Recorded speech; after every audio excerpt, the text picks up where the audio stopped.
The fact that we can have conversations like this and actually have it make sense is awesome, because today what we're doing is making a little quick intermission video in between the Montreal Canadiens and Philadelphia Flyers post-game video from last night and the inevitable video that we're going to make later today when the Canadiens play off against the New Jersey Devils. Yeah, there's preseason hockey, baby, and it's a lot to look at.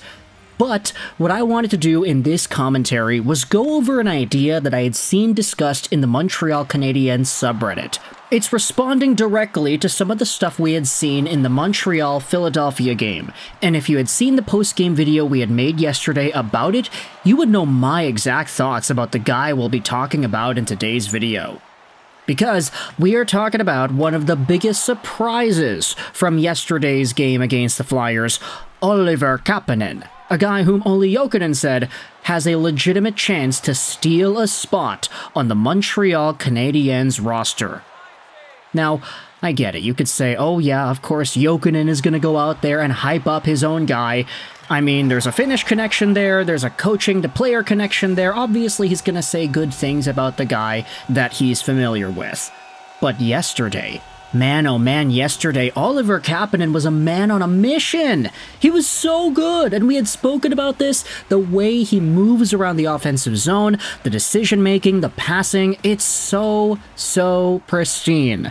And I get it, it's one preseason game, and the Habs won 5-0. It's not like the Philadelphia Flyers were really making things difficult, especially in the third period where the Canadiens scored a whole bunch of goals. But Oliver Kapanen, against NHL talent, stood out in a very good way.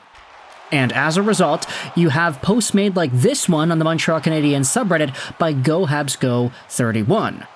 Oliver Kapanen played like someone who does not want to go back to Sweden. Now, posts like these don't really add any extra information or anything. It's just kind of a talking point, you know? Hey, this guy played well. And a lot of people in the comment section are agreeing with it.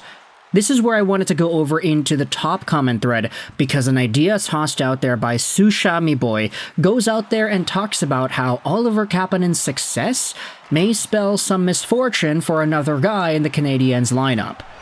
If the Montreal Canadiens are really serious about the players forcing their hand, Kapanen would be taking Dvorak's spot in the lineup. They were at polar opposites of impacts on this game.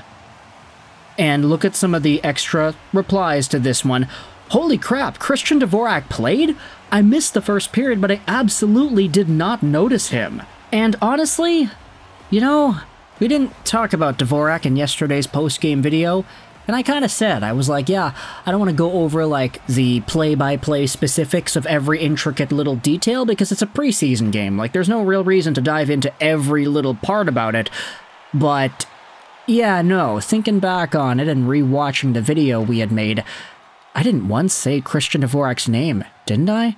We had said Alex Newhook, we had said Laine, we had said Doc, we said that those guys played and maybe had some opportunities. We waxed poetic about the Kapanen, Barry Boulay, and Heineman line. They were awesome. We even spoke about Davidson and Luke Tuck, and Josh Anderson had a really nice goal set up by Josh Waugh, but we did not say Christian Dvorak's name once.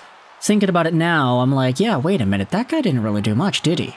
He really didn't. And now it's starting to become a narrative, at least by some Canadiens fans here. 200 people agreed with this take on the Habs subreddit, that if the Montreal Canadiens were to allow the prospects to force themselves onto the roster, if they show that they're ready and they make it impossible for Montreal to send them down or send them away to Europe or whatever, Kapanen should be taking Dvorak's spot, shouldn't he? This is the comment reply. Oh, did Dvorak actually play? I didn't notice him. Most of the plays died on his stick when he actually touched the puck. Like, I know that I'm always critical of him, but man, seeing him versus all this young talent was brutal. Like, the chemistry is setting in between Josh Waugh and Josh Anderson, but it feels like a crime that they'll be stuck with Dvorak. Oliver Kapanen would be perfect in that spot. This is where the very legitimate devil's advocate point of view goes out there and responds.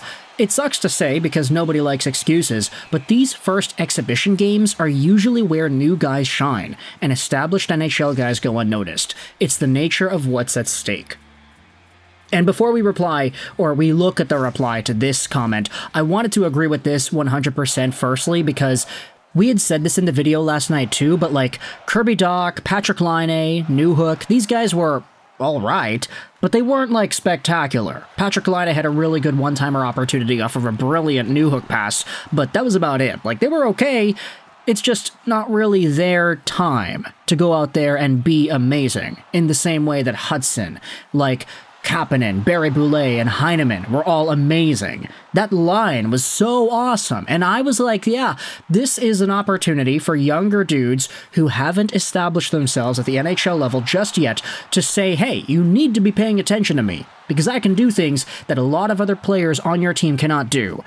Lane Hudson did that for the most part, Barry Boulay with his puck protection along the boards, which is odd since he's only 5'10", and his goal scoring and his playmaking, I thought he did that especially in the third period, and none other than Oliver Kapanen was doing that incredibly well at forward. I didn't even realize that he had this elite offensive IQ capability like he had shown off in yesterday's game.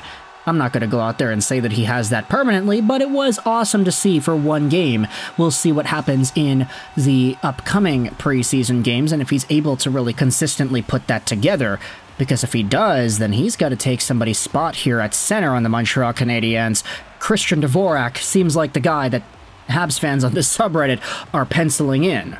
Take a look at the other reply here to the notion that some NHL guys go unnoticed in these preseason games, sure, but Christian Dvorak has never shown anything for us. Kapanen last night played better than Dvorak ever has. They were ballsy enough to bury Yoel Armia, and I think they'll do the same to Dvorak.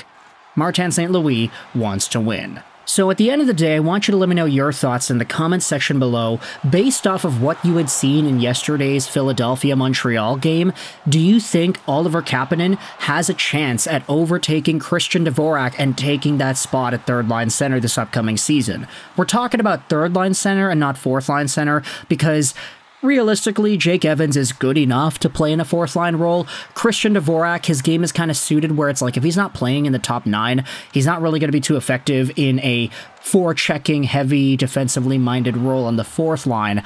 So it really does feel more so like this is a battle for that third-line center spot rather than overtaking one guy in Jake Evans, for example. Especially when you consider how well Kapanen played versus how absent-minded Christian Dvorak was in this game from yesterday. Do you think it's possible? Do you think it's going to happen? If you had to place your bets right now, what are your opinions on Oliver Kapanen's chances of making the team? Is it 50%, 60%, 70%, or is it like 35%? Not high, not the most likely option, but still noteworthy enough where you have to take consideration of it. And do you think there's a chance the Montreal Canadiens kind of stick it to Christian Dvorak and say, hey, you're just not good enough. We have a younger dude who's a lot better. Thoughts in the comment section below. I hope you enjoyed this video. And bye.